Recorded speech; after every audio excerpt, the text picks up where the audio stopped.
Jai Sairam, welcome back to my channel. இன்னைக்கு பிரம்ம முகூர்த்த பூஜை 23வது நாள். காலையில் 4 மணிக்கே என்னோட பிரம்ம முகூர்த்த பூஜை ஸ்டார்ட் பண்ணியாச்சு. நான் எப்போவுமே குளிச்சுட்டு தான் என்னோட பூஜையை நான் செய்வேன். எப்போவுமே யூஸ்வலாக பார்த்திங்கன்னா பிரம்ம முகூர்த்தம் அப்படிங்கிறது 3 மணிக்கே நமக்கு ஸ்டார்ட் ஆயிரும். 5-5:30 வரைக்கும் இருக்கிற காலமே பிரம்ம முகூர்த்தம் தான். இன்னைக்கு அதோட பதிவு தான் உங்ககிட்ட ஷேர் பண்ணுறேன். என்னோட சேனலுக்கு தொடர்ந்து சப்போர்ட் பண்ணுங்கள், லைக் பண்ணுங்கள், ஷேர் பண்ணுங்கள், கமெண்ட் பண்ணுங்கள். ப்ளீஸ் மறக்காமல் சப்ஸ்கிரைப் பண்ணுங்கள். பெரும்பாலும் நாம் தேதி, கிழமை, நல்ல நாள், யோகம் இது எல்லாமே சரியாக இருந்தால் மட்டும்தான் நம்ம நல்ல காரியத்தவே செய்கிறதுக்கு தொடங்குவோம். நல்ல நாள் கிடைச்சா நல்ல நேரம் கிடைக்காது. ஆனால் நாம் செய்ய நினைக்கும் காரியங்கள் ஏதாவது ஒரு தடை ஏற்பட்டுக்கிட்டே நமக்கு இருக்கும். இதை எல்லாத்தையும் தவிர்க்க தான் நாம் பொதுவாக பார்த்திங்கன்னா பிரம்ம முகூர்த்தத்தை தேர்வு செய்வோம்.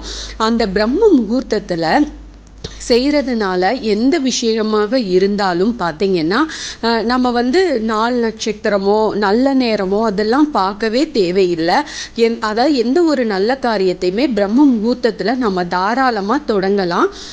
அதிகாலை நேரத்துக்கு அந்த பிரம்ம முகூர்த்த நேரத்துக்கு அவ்வளோ மகிமை இருக்குது. அதே போல் நம்ம சாஸ்திரத்துலையும் அதுதான் சொல்லியிருக்கிறாங்க. நம்ம வைகறை பொழுது சூரியனிடமிருந்து பூமியை வந்தடையும் ஒளிக்கதிர்கள் சக்தி வாய்ந்தவையா இருக்குமா. உடலுக்கு உற்சாகத்தையும் அது கொடுக்குது. கண்கள் ஆரோக்கியத்தையும் அப்புறம் உடல் வலிமையும் நமக்கு கிடைக்கும். அதனால தான் சூரிய நமஸ்காரம் செய்வது கூட ரொம்ப நல்லது அப்படின்னு நம்ம முன்னோர்கள் சொல்லியிருக்காங்க. அதனால இந்த அதிகாலை நேரத்தில் நாம் எழுந்து நம்ம உடல் சுறுசுறுப்பையும் ஆரோக்கியமாகவும் நாம் வச்சுக்கலாம். மன அழுத்தம் இல்லாமலும் பரபரப்பில்லாமலும் காரியங்கள் சிறப்பாகவும் நல்லபடியாக நமக்கு முடியும். உடலுக்கும் உள்ளத்துக்கும் நமக்கு காலையில் கண் விழிப்பது அப்படிங்கிறது ரொம்ப சந்தோஷத்தையும் கொடுக்கும். அதாவது அந்த காலை அந்த பிரம்ம முகூர்த்த நேரத்தை உஷத்காலம் அப்படின்னு சொல்லுவாங்க. உஷஸ் என்னும் பெண் அதாவது ஒரு தேவதை. அது ரிக்வேதத்தில் சொல்லியிருக்காங்க. இந்த தேவதை தோன்றியதற்கு பின்புதான் சூரியன் உதயமாகுது நமக்கு அப்படின்றதையும் சொல்லியிருக்காங்க. இதனால தான் அந்த விடியற்காலை நேரத்தை உஷத்காலம் அப்படின்னு சொல்றாங்க. இந்த தேவதையின் செழிப்பான கிரகங்கள் விடிய காலையில் பூமியை நோக்கி பாயிறதுனால தான் அந்த வேளையில் நம்ம நீரில் மூழ்கி நீராடுவது ரொம்ப விசேஷம் அப்படின்னு சொல்கிறாங்க. இதனால தான் அதிகாலை நேரத்தில் நீர் கூட நம்ம குளிக்கிற தண்ணி கூட வெது வெதுப்பாக தான் நமக்கு இருக்குது அப்படிங்கிறத சொல்கிறாங்க. அதிகாலையில் பிரம்ம முகூர்த்தத்தில் எழுந்திரிக்கணும் அப்படின்னு நினைக்கிறதுல எந்திரிக்கணும் அப்படிங்கிறத நம்ம சாஸ்திரத்தில் இது எல்லாத்தையும் நமக்கு சொல்லியிருக்காங்க.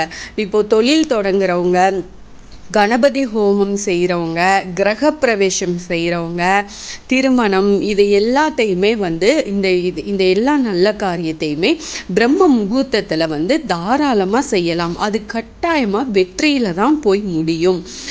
அதே போல் கிரக தோஷம், ராகு கேது இந்த தோஷமெல்லாம் இருக்குது இல்லையா, கலத்திர தோஷம், இப்படி எல்லா தோஷம் இருக்கிறவங்க இந்த பரிகாரம் எல்லாம் செஞ்சுருப்பாங்கல்ல, அது மட்டும் செய்கிறது இல்லாமல் இவங்களுக்குமே அதிகாலை அதாவது பிரம்ம முகூர்த்தத்தில் திருமணம் செஞ்சாங்க அப்படின்னா அந்த தம்பதிகளுக்கிடையே பிரிவினையே ஏற்படாதாமா.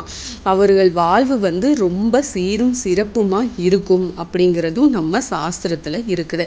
அதனால பிரம்ம முகூர்த்தம் அவ்வளவு மகிமை வாய்ந்தது. நம்ம கண்டிப்பாக நம்ம ஆரோக்கியமாக இருக்கலாம். நீங்கள் அன்னைக்கு என்ன செயல் செய்யணும்னு நினச்சாலும் உங்களுக்கு கண்டிப்பாக அந்த செயல் வெற்றியை தான் கொடுக்கும். அந்த அளவுக்கு பிரம்ம முகூர்த்தம் ஒரு சக்தி வாய்ந்தது. அதனால் உங்களால் முடிஞ்ச வரைக்கும் பிரம்ம முகூர்த்தத்தில் நீங்கள் எழுந்து நீங்கள் பூஜை பண்ணுறதுக்கு பாருங்கள். முடிஞ்ச வரைக்கும் நீங்கள் குளிச்சுட்டே நீங்கள் பூஜை பண்ணுங்கள். நான் ஆல்ரெடி பதிவில் கொடுத்துருக்கேன். உங்களால் அந்த பக்கத்தில் யாராச்சும் மாதவிடாய் இருக்கிறாங்க, இந்த மாதிரி இருக்கிற சமயத்தில் கண்டிப்பாக குளிங்க. மற்ற நாள் கூட நீங்கள் குளிக்காட்டியும் அட்லீஸ்ட் ஒரு முக்கியமான நாளுக்கு வச்சு நீங்கள் குளிச்சுட்டு உங்களோட பூஜையை நீங்கள் ஸ்டார்ட் பண்ணுங்கள். உங்களுக்கு என்ன காரியம் நடக்கணுமோ ஏதாவது ஒரு காரியம், முக்கியமான ஒரு காரியத்தை எடுத்து நீங்கள் அந்த டைமில் வந்து ஆத்மார்த்தமாக உங்கள் பிரார்த்தனையை வையுங்க. நிச்சயமாக உங்களுடைய பிரார்த்தனை வந்து நிறைவேறும். அதுதான் உண்மை. அவ்வளவு சக்தி வாய்ந்தது இந்த பிரம்ம முகூர்த்த நேரம் அப்படிங்கிறது. கண்டிப்பாக எல்லாரும் செஞ்சு பாருங்கள். Thank you friends. என்னோட சேனலுக்கு தொடர்ந்து சப்போர்ட் பண்ணுங்கள், லைக் பண்ணுங்கள், ஷேர் பண்ணுங்கள், கமெண்ட் பண்ணுங்கள், மறக்காமல் சப்ஸ்கிரைப் பண்ணுங்கள், பெல் ஐக்கானை கிளிக் பண்ணுங்கள். மீண்டும் அடுத்த பதிவில் சந்திப்போம்.